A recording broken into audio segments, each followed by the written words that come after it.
Sir నమస్తే. నమస్కారం. ఈ కుకటపల్లిలో సహస్ర అనే పాపని హత్య చేయడం అన్నది, హ్మ్. దాని గురించి రోజుకొక వార్త ట్విస్టులు అయి అవును. బయటకొస్తూనే ఉన్నాయి. అవును. మొన్నటి వరకు వాళ్ళ ఫాదర్‌ని అనుమానించారు. తర్వాత ఈ రోజంతా తల్లి అన్నారు. ఇప్పుడు మరి ఇంకో కొత్త వార్త కూడా వస్తుంది. హ్మ్. అసలు ఈ హత్య ఎలా జరిగింది? దాని గురించి వచ్చినప్పుడు లేటెస్ట్ అప్డేట్ అంటే ఏం చెప్తారు? దీని గురించి రకరకాలైనటువంటి ఆరోపణలొచ్చినాయి. హ్మ్. నిజంగా గూడా సిగ్గుచేటు మొదట. హ్మ్. ఎందుకంటే హ్మ్. కుకట్పల్లి వంటి ఒక ప్రముఖ ఏరియాలో జనమంతా విపరీతంగా తిరిగేటువంటి ప్లేసెస్‌లో హ్మ్. మరి అటువంటి ఒక బాలిక హత్య జరిగిందంటే హ్మ్. మరి పక్కింటోళ్ళు పట్టించుకోలేదు, ఎదురింటోళ్ళు పట్టించుకోలేదు. అమ్మాయి కేకలు గూడా యేసిందంట. హ్మ్. అసలు మనం అడవిలో ఉన్నామా? ఎడారిలో ఉన్నామా అనేది తెలియట్లేదు. హ్మ్. అసలు ఇంత స్వార్థపూరితంగా మనుషులు ఎలా అయిపోయారు? హ్మ్. ఎవరి లోకంలో వాళ్ళు బతుకుతున్నారు. ఆ! పక్కింట్లో హత్య జరిగినా, ఇక ఎటువంటి అత్యాచారం జరిగినా, దొంగతనం జరిగినా హ్మ్. పట్టించుకునే పరిస్థితిలో ఎవరు నైబర్స్ లేరు ఈరోజు. హ్మ్. ఇంత దిగజారిపోయింది మన యొక్క సమాజం ఇప్పుడు అలా ఉంది. హ్మ్. అందులో మెయిన్ సిటీస్‌లో పక్కింట్లో ఎవడుంటాడో, పక్కింట్లో వాళ్ళ పేర్లు కూడా తెలీదు కొంతమంది. ఆ హ్మ్. పరిస్థితిలో ఉంది. హ్మ్. ఇది ఎంత దురదృష్టకరమైనటువంటి పరిణామం ఇది. హ్మ్. మరి పాపం ఇట్లా జరుగుతూ ఉంటే హ్మ్. ఈ పాపను చూస్తే కేవలం 10 సంవత్సరాల పాప. ఆమెని 21 సార్లు పొడిచారు. హ్మ్. మొదట అనుకున్నారు 21 సార్లు పొడిచాడు కాబట్టి క్షుద్ర పూజలు ఏమైనా జరిగినాయా హ్మ్. అనేటువంటి ఆలోచన వచ్చింది చాలా మంది. అవును. తర్వాత కూడా తండ్రి చంపాడా అనే హ్మ్. ఆలోచన కూడా వచ్చింది. హ్మ్. తర్వాత కూడా అనాలిసిస్ కూడా చేస్తూ ఉంటే అక్కడ గేట్ దగ్గర ఒకళ్ళు ఎవరో బయటకు వస్తున్నారని, హ్మ్. అక్కడ సీసీ కెమెరాలు లేవు. హ్మ్. వాళ్ళు అంటారు ప్రభుత్వం సీసీ కెమెరాలు పెట్టించాలని. హ్మ్. అక్కడ ఇంటి ఓనర్స్ ఉంటారు కదా, వాళ్ళకు ఒక ప్రశ్న వేస్తున్నాను. హ్మ్. కుకట్పల్లిలో మీకు ఇల్లు ఉంది, చిన్న సైజు అపార్ట్మెంట్ లాంటి ఇల్లు అది. అవును. దాని వాల్యూ ఎంత ఉంటుందండి? అక్కడ ల్యాండ్, ఆ ఇల్లు కొన్ని కోట్లలో ఉంటుంది. హ్మ్. ₹1,00,00,000 ఉండదా కనీసం? ఉంటది. కోట్ల రూపాయలు విలువ చేసి ఆస్తులు పెట్టుకొని హ్మ్. ఒక 10,000, 20,000 పెట్టుకొని సీసీ కెమెరాలు ఏర్పాటు చేసుకోలేరా? బుద్ధుందా అసలు మీకు? సిగ్గు సరం ఏమైనా ఉందా మీకు? ప్రభుత్వం పెట్టించాలా సీసీ కెమెరా? హ్మ్. ఒక 10,000, 20,000 ఖర్చు పెట్టుకొని కోట్ల రూపాయల ఆస్తులు ఉన్నాయి కదా, హ్మ్. ఒక 10,000, 20,000 ఖర్చు పెట్టి ఒక సీసీ కెమెరా పెట్టించుకోలేరా? రేపు మీ ఇంట్లో మనిషిని ఆడపిల్లలు ఉంటా అంటున్నారు కదా, మీ ఇంట్లో ఆడపిల్లల్ని ఎవరైనా చంపేసిస్తే అప్పుడేం చేస్తారు? ఇది మొత్తం మొదటి నుంచి కూడా డౌట్ఫుల్ వ్యవహారంగా ఉంది. ఎందుకంటే అక్కడ వాళ్ళు ఒక బోర్డు పెట్టారు ఇంటి ముందు, ఏంటని? ఆన్లైన్ కొరియర్ బాయ్స్ కి ప్రవేశం లేదు. హ్మ్. అక్కడ కొన్ని వందల ఇళ్ళు ఉన్నాయి, వేలు ఇళ్ళు ఉన్నాయి. హ్మ్. మరి ఏ ఇంటికి బోర్డు లేదు కదా, వీళ్ళ ఇంటికే ఎందుకు బోర్డు ఉంది? హ్మ్. అన్ని ఇళ్ళు ఉన్నాయి చుట్టూరా, ఓకే. మరి ఏ ఇంటికి బోర్డు లేదు? హ్మ్. ఈ ప్రత్యేకంగా ఈ ఇంటికే ఆన్లైన్ బాయ్స్ కి లోపలికి ప్రవేశం లేదు అని ఎందుకు బోర్డు పెట్టారు? హ్మ్. అక్కడే అర్థమైపోతుంది. ఆ! అంటే అంతకుముందు కొన్ని సంఘటనలు జరిగినాయి అక్కడ. అటువంటిదేదో జరిగింది. సంఘటనలు కొన్ని బాయ్స్ లోపలికి రావటం, ఆ! కొన్ని రకాలైనటువంటి ఏవైనా సంఘటనలు లోపల జరిగినాయి. ఆ! జరగబట్టే తర్వాత వాళ్ళ బోర్డు పెట్టుంటారు. ఓకే. ఆన్లైన్ బాయ్స్ కి లోపలికి ప్రవేశం లేదు, హ్మ్. ఆన్లైన్ డెలివరీ బాయ్స్ కి హ్మ్. లోపలికి ప్రవేశం లేదని పెట్టారు. హ్మ్. ఎందుకు పెట్టారు అనేది మనం ఆలోచించాల్సిన అవసరం ఉంది. హ్మ్. అంతకుముందు ఖచ్చితంగా సంఘటనలు జరిగి ఉంటాయి. హ్మ్. దానికి తోడు ఇక్కడ ఏమైనా మైనర్ లవ్ స్టోరీ ఉందా అనేటువంటి డౌట్స్ కూడా ఉన్నాయి ఇప్పుడు. ఓకే. ఎందుకంటే హ్మ్. ఇప్పుడు ఈ అమ్మాయి ఉంది, సహస్ర అనే అమ్మాయి. హ్మ్. ఈ సహస్ర అనే అమ్మాయి 10 ఏళ్లే, 10, 11 అరౌండ్ 10 to 12 ఇయర్స్ మధ్యలో. 6వ తరగతి చదువుతున్నారు. వాళ్ళ పేరెంట్స్ పాప అబ్బాయి ఇద్దరు ఉన్నారండి. హ్మ్. మరి వాళ్ళ అబ్బాయినేమో వాళ్ళ ఇంటి దగ్గర ఉన్న రావు స్కూల్ అనేటువంటి దానిలో చదివిస్తున్నారు. హ్మ్. మరి అమ్మాయిని అదే స్కూల్లో ఎందుకు చదివించట్లేదు? పక్కింటి వాళ్ళతో ఏమైనా గొడవలు ఉన్నాయంటే హ్మ్. వాళ్ళ ఇంటి ఓనర్ చెప్తుంది వాళ్ళ ఇంట్లో చాలా గొడవలు ఉన్నాయి, హ్మ్. వాళ్ళ పిల్లోడు ఇంట్లో కుక్కలన్నీ అమ్మేశాడంట, హుహు. ఇంట్లో అరుచుకుని ఉంటారు, హ్మ్. వాళ్ళని ఇల్లు ఖాళీ చేయమని చెప్పారు కానీ ఖాళీ చేయలేదు. హ్మ్. ఇక ఇంకా రెంట్ ఎక్కువ పెంచుతామని చెప్పేసి ఆ ఇంట్లోనే ఉంటున్నారని వాళ్ళ ఇంటి ఓనర్ కూడా చెప్తున్నది. హ్మ్. మొదట వాళ్ళ ఇంటి ఓనర్ కొడుకు ఏమైనా చేసినాడా, హ్మ్. ఇలా కూడా యాంగిల్స్ లో చేశాడు. హ్మ్. కింద ఒక వ్యక్తి ఉంటే అతని చేతికి తాయితులు ఉంటే అతనే క్షుద్ర పూజలు చేశాడా ఆ! అనే ఆలోచనలు కూడా వచ్చినాయి. ఓకే.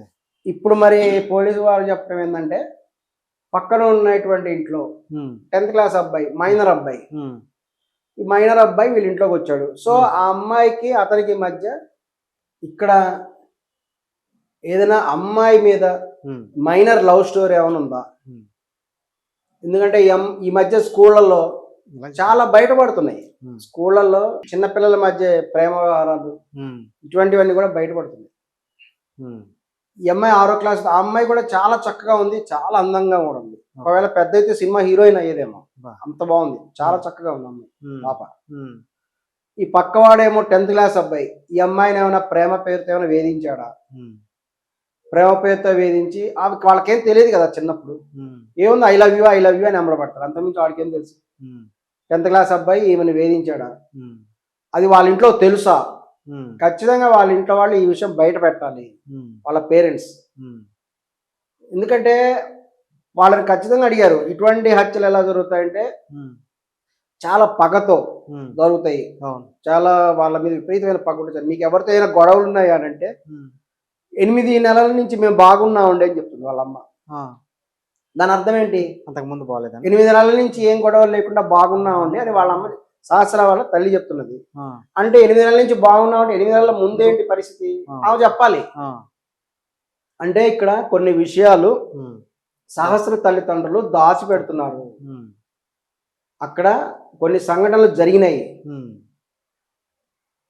ఆ అమ్మాయి మీద కొన్ని రకాలైనటువంటి వేధింపులు జరిగినాయి, ఇది వాస్తవము. ఇది బయట వాళ్ళు చెప్పట్లేదు. 8 నెలల క్రితం ఏం జరిగింది, 8 నెలల క్రితం నుంచి కూడా ఆ పిల్లవాడు ఏమైనా ఈ అమ్మాయిని లవ్ చేస్తున్నాను ఏమైనా వేధిస్తున్నాడా? అతను కూడా మైనర్ బాలుడే కాబట్టి, ఇక వీళ్ళు చిన్నపిల్లలే కాబట్టి ఏం అనలేని పరిస్థితిలో ఉన్నారా? ఇది కూడా చెప్పాలి. అతని తండ్రి కూడా చెప్పాలి, వాళ్ళ తండ్రి కూడా చెప్పట్లేదు. ఇక్కడ వాళ్ళ పిల్లవాడు ఆమె సహస్ర తల్లి చెప్తుంది, ఈ సహస్ర హత్య జరిగినటువంటి రోజున ఆమె కొడుకు కోపంతో స్కూల్కి వెళ్ళాడు అని చెప్తుంది. కోపంతో స్కూల్కి ఎందుకు వెళ్ళాడు? ఆమె మాటలు చెప్పిన మాటల గురించి మనం అనాలిసిస్ చేస్తాం. ఆమె కొడుకు కోపంగా స్కూల్కి ఎందుకు వెళ్ళాడు? సో ఇది గమనించాల్సిన విషయం. ఇంకా ఏంటంటే ఈ రోజున ఒక సహస్ర అనే మరొకరాని కాదు, ఒక జాయింట్ ఫ్యామిలీస్ అనేవి లేకుండా పోయినాయి. అది ఇటువంటి మర్డర్లకి ప్రధాన కారణం. పూర్వకాలము జాయింట్ ఫ్యామిలీస్ ఉండేవి. వీళ్ళు ఫ్యామిలీతో పాటు వాళ్ళ అత్తమామలు ఉండేవాళ్ళు, పెద్దవాళ్ళు ఉండేవాళ్ళు, వీళ్ళందరూ ఉండేవాళ్ళు. ఉంటే చక్కగా కూడా ఏంటంటే ఏదైనా ఇంట్లో గొడవలున్నా పరిష్కరిస్తుండేవాడు. చాలా మంది ముసలోడు ఒక ముసలోళ్ళు అనేటువంటి వాళ్ళు సెక్యూరిటీ గార్డ్స్ లాంటి వాళ్ళు, ఇంటికి రక్షణ లాంటి వాళ్ళు. ఒక వీధి కుక్క ఎంత రక్షణ కల్పిస్తుందో ఈ యొక్క పెద్దవాళ్ళు కూడా, అంటే కుక్కలతో పోల్చడం కాదు, వీరు ఎంతో కూడా రక్షణ అనేది కల్పిస్తారు. ఒక పెద్ద మనిషి ఉంటే అక్కడ ఎవరికి రాలేడు. కానీ ఈ రోజు దురదృష్టవశాత్తు న్యూక్లియర్ ఫ్యామిలీ అయిపోయినాయి. పెళ్లిళ్ళు చేసుకోవడం, వేరే కాపురం వెళ్ళిపోవడం, పెళ్లిళ్ళు చేసుకోవడం, వేరే కాపురం వెళ్ళిపోవడం, ముందే చెప్పేస్తున్నారు. దీనివల్ల ఏమవుతుంది? మొగుడు ఆఫీస్కి వెళ్తాడు, పిల్లం ఒంటరిగా ఇంట్లో ఉండాల్సి వస్తుంది, ఆమె మీద వేధింపులు ప్రారంభమవుతున్నాయి. లేదు ఇద్దరు వెళ్తారు, ఒంటరిగా ఎవరో ఒకరు ఇంట్లో ఉంటే, ఆడవాళ్ళు ఒంటరిగా ఇంట్లో ఉంటే ఖచ్చితంగా కూడా ఎవరైనా వేధింపులు పడే అవకాశం ఉంది, దొంగతనం జరిగే అవకాశం ఉంది. అందుకని ఏంటంటే ఖచ్చితంగా ఒక్కోసారి అత్తమామలు తెచ్చిపెట్టుకోవడం కుదరకపోవచ్చు. సో ఒక పెద్ద మనిషినో వాళ్ళ మనిషి ఎవరో ఒకళ్ళు పెట్టుకోండి. మీరు గమనించండి, ముస్లిం ఫ్యామిలీస్లో ఎక్కడైనా మర్డర్లు జరగడం చూసారా? ముస్లిం ఫ్యామిలీస్లో అత్యాచారాలు ఎక్కడైనా జరుగుతాయా? జరగవు. ఎందుకని? ముస్లిం ఫ్యామిలీలో ఉండేటువంటి ఒక విషయం ఏంటంటే వాళ్ళు సింగిల్గా ఎక్కడగా ఆడపిల్లలు ఉంచరు. ఒక ఆడపిల్లని సింగిల్గా బయటికి పోనివ్వరు, ఒక ఆడపిల్లని సింగిల్గా ఇంట్లో ఉండనివ్వరు. అందుకే ముస్లిం ఫ్యామిలీస్లో నేరాలు జరగకూడదండి. హత్యలు, ఆత్మహత్యలు, ఇట్లా లైంగిక వేధింపులు అసలు దాదాపు ఉండవు. ఎందుకంటే వాళ్ళు ఒంటరిగా ఉండరు. ఒక మహిళ, ఒక స్త్రీ అనేవాళ్ళు ఒంటరిగా ఉండకూడదు. ఉంటే ఇటువంటివి జరగడానికి అవకాశం, హత్యలు జరగడానికి అవకాశం, అనేక రకాలు రావడానికి అవకాశం ఉంటుంది. సో ఇప్పటికైనా సరే అనేక కుటుంబాలు చెప్పేది ఏంటంటే మరలా కూడా ఈ న్యూక్లియర్ ఫ్యామిలీ అనేటువంటిది ఒక రకంగా బాగానే ఉంటుంది. మీకు పెద్దవాళ్ళు లేకుండా ఉంటే ఇష్టం వచ్చినట్టు తిరగచ్చు, అడిగేవాళ్ళు లేడు, ఇష్టం వచ్చినట్టు చేసినా చేయకుండా ఏం అనేవాళ్ళు లేడు అన్నట్టు తయారైపోతున్నారు. అది కరెక్ట్ కాదు.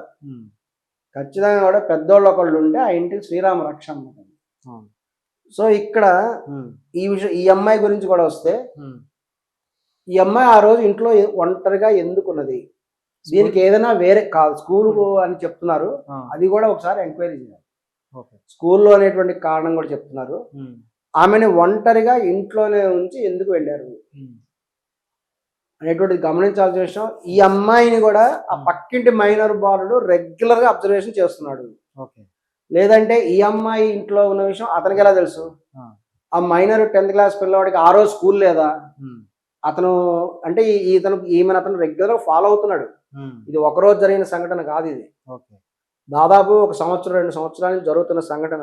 అతను అమ్మాయిని ఫాలో అవుతున్నాడు సంవత్సరం నుంచి. వాళ్ళ ఇంట్లో వాళ్ళకి కూడా తెలిసే విషయం. తెలిసా కూడా గొడవలు జరిగి ఉండొచ్చు. ఈ అమ్మాయిని అందుకనే జాగ్రత్తగా పెట్టి ఉండొచ్చు. కానీ ఏంటంటే వీళ్ళు తగినటువంటి జాగ్రత్తలు తీసుకోవాలి. అట్లా ఒంటరిగా ఆమె అంటుంది ఒంటరిగా వదిలేసి వెళ్ళిపోతే ఏమవుతుంది?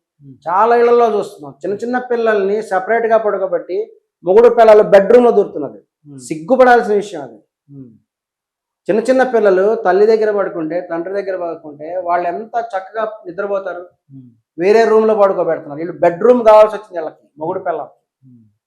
చిన్న పిల్లల్ని పక్కన పెట్టుకోవాలి. భయపడతారు, నిద్రలో కళ్ళు వస్తాయి. చిన్నపిల్లలు భయపడతారు, నిద్రలో ఉలిక్కిపడి లేస్తారు. పక్కన అమ్మ ఉండదు, నాన్న ఉండడు. వాళ్ళు భయపడతారు. ఎవరికి చెప్పుకోవాలి? ఒక్కోసారి దయ్యం వచ్చిందా అని భయపడతారు.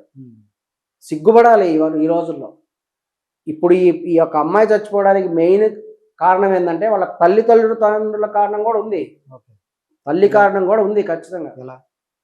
ఎందుకంటే తల్లిదండ్రులు అనేటువంటి ఆమెను ఆ విధంగా కూడా ఒక అనాథలాగా వదిలేశారు. ఒక రక్షణ అనేది లేకుండా చేశారు. ఆమె అంటుంది, ఆమె తల్లి, మేము పోస్ట్ ఆఫీసులో డబ్బులు వేస్తున్నా ప్రతి నెల. నీ పోస్ట్ ఆఫీసులో డబ్బులు ఎవరికి కావాలి? మనిషే లేకుండా పోతే మనిషిని రక్షించడానికి కాపాడుకోవాలి నువ్వు. ఒక మనిషికి ఒక తోడు పెట్టాలి. వాళ్ళ ఫోన్లని చెక్ చేయండి, ఖచ్చితంగా మీకు తెలిసిపోతుంది. లేదంటే వీళ్ళ మధ్య ఎటువంటి కన్వర్సేషన్ జరుగుతున్నది. పక్కింట్లో 10th క్లాస్ అబ్బాయి గోడ దూకి ఎలా వచ్చాడు, మరి ఆ ఇంట్లో ఎవరుంటారు, వాళ్ళ ఇంట్లో వాళ్ళు ఎవరుంటారు, వాళ్ళ వివరాలన్నీ కూడా మైనర్ బాలుడు అనే ఉద్దేశంతో పోలీసు వాళ్ళు బయట పెట్టట్లేదు. ఏదేమైనా ఇంకా ఇదంతా కూడా కొంతకాలానికి ఏంటంటే తిరిగి బాల్య వివాహాలు వస్తే బాగుంటుందేమో అనిపిస్తుంది. పూర్వకాలంలో చిన్నప్పుడే పెళ్లిళ్ళు చేసేవాళ్ళు, ఈ గొడవ లేకుండా చిన్నప్పుడే పెళ్లిళ్ళు చేసేస్తే ఇంకా అయిపోయేది. ఈ మధ్య మీరు అనొచ్చు ఏంది మీరు 10-12 ఏళ్ళ అమ్మాయి ఎలా చెప్తున్నారు సార్? రీసెంట్ గా కొంతకాల క్రితం అమృత ఇన్సిడెంట్ అని ఒకటి జరిగింది. అమృత అని ఒక అమ్మాయి లవ్ మ్యారేజ్ చేసుకొని వేరే కులం వాడిని వాళ్ళ నాన్న ఆత్మహత్య చేసుకుని వాళ్ళ నాన్న క్లియర్ గా చెప్పాడు. ఈ అమృత అనేటువంటి అమ్మాయి యూట్యూబ్ లో ఆ లవర్ అనే అతను, ప్రణయ్ అనే అతను వీడియోలు చూపించేవాడు. 12 ఏళ్ల వయసులోనే ఆమె యూట్యూబ్ వీడియోలు చూసేది, యూట్యూబ్ లో అడల్ట్ వీడియోలు చూస్తున్నది అని వాళ్ళ నాన్న చెప్పడం జరిగింది. సో ఇది వాస్తవం. ఇప్పుడు పేరెంట్స్ ఏంటంటే చిన్న పిల్లలని కూడా వాళ్ళు ఫోన్లో ఏం చూస్తున్నారు, అడల్ట్స్ చూస్తున్నారా లేకపోతే ఏసీలు చూస్తున్నారు అనేటువంటివి కూడా వాళ్ళు జాగ్రత్త పడాలి. ఎందుకంటే నిద్రలేదు డబ్బు సంపాదిద్దాం, అమ్మాయి పేరు మీద పోస్ట్ ఆఫీస్లో డబ్బులు వేస్తాను ప్రతి నెల డబ్బులు వేసే పరిస్థితి ఏంటి? అమ్మాయే లేకుండా పోతే. అమ్మాయి కోసమే వచ్చాడు, అమ్మాయి గురించి వచ్చాడు. 80,000 రూపాయలు పోయినాయి అని చెప్తున్నారు. వాళ్ళ తల్లిదండ్రులు అంటే 80,000 పోలేదన్నారు, చెప్పలేదు, ఏం డబ్బులు పోయినట్టు గమనించలేదు అని అంటున్నారు. కుండీ పగలగొట్టడానికి ప్రయత్నం చేశాడు. సరే ఇదంతా కూడా అతను చేశాడని చెప్పేసి వాళ్ళు పోలీసులు చెప్తున్నారు కాబట్టి ఇంక నిజమే ఇంకా నమ్మాలి, అందరూ జరిగినట్టుగా భావించాలి. సో ఇటువంటి సంఘటనలు జరగకుండా పేరెంట్స్ తీసుకోవాల్సిన జాగ్రత్తలు ఏంటి? నిజంగా కూడా ఇంటి ఓనర్లు సిగ్గుపడాలి. సీసీ కెమెరాలు లేకపోవటం, ఇంకేంటంటే అక్రమ సంబంధాల వల్ల ఇటువంటి సంఘటనలు జరుగుతాయి. హత్యలు అనేవి మెయిన్ అండి. ఒక చోట హత్య జరిగిందంటే ఒత్తిన హత్య జరగదు. అక్కడ కారణం అక్రమ సంబంధాలన్నా ఉంటాయి, లేదంటే అక్కడ చట్టవిరుద్ధ కార్యక్రమాలు ఏమైనా జరుగుంటేనే ఇట్లా హత్యలు జరుగుతాయి. అది పోలీసు వాళ్ళ విశ్లేషణలో ఖచ్చితంగా వాళ్ళకి తెలుసు. అందుకని అక్రమ సంబంధాలు బయటపడతాయని సీసీ కెమెరాలు పెట్టట్లేదా జనాలు అనేటువంటి డౌట్ చాలా మందికి వస్తుంది. మరి సీసీ కెమెరాలు ఎందుకు పెట్టట్లేదు? వెంటనే సీసీ కెమెరాలు పెట్టుకోవాలి. లేదు మీ అక్రమ కార్యక్రమాలు ఏమైనా బయటపడతాయని భయం ఉంటే పెట్టుకోకండి. గవర్నమెంట్ పెట్టమంటారండి, గవర్నమెంట్ ఎందుకు పెట్టాలి? ఇన్ని లక్షల సీసీ కెమెరాలు అంటే ఖర్చు ఎంత అవుతుంది? మీరు ₹1,00,00,000 ఆస్తుంది కదా, మీరు ఏమైనా లేనోళ్ళు అయితే అనుకోవచ్చు. మరి ₹1,00,00,000 ఆస్తులు ఉన్నాయి, నెల అయ్యేటప్పటికి రెంట్లు దొక్కుతున్నారు, అంత రెంట్లు తీసుకుంటున్నారు. ఒక సంవత్సరానికి కొన్ని లక్షల రూపాయలు రెంట్ల వస్తున్నాయి. మరి వచ్చినప్పుడు 10-20 పెట్టి రెంట్ కట్టుకోలేరు. మీరు సీసీ కెమెరా పెట్టుకొని తీరాలి. అలాగే సహస్ర తల్లిదండ్రులు లాంటి వాళ్ళు కూడా పిల్లలని గురించి జాగ్రత్తగా చూసుకోవాలి. అంతేగాని అట్లా వదిలిపెట్టేసి ఉమ్, కొంతమంది రోడ్డు మీద వదిలేస్తారు. ఉమ్, వాళ్ళ పాటికి వాళ్ళు ఫోన్ చూసుకుంటున్న వాళ్ళు చాలా మంది ఉన్నారు, గమనించారు. అవును. గమనించారు ఇటువంటి పేరెంట్స్. ఉమ్, ఈ బాధ్యత లేని పేరెంట్స్, బాధ్యత ఉన్న పేరెంట్స్, ఉమ్. వీళ్ళ మధ్య ఉండేటువంటి ఘర్షణ వల్ల ఇటువంటి హత్యలకు చివరికి దారి తీస్తుంది. Thank you sir.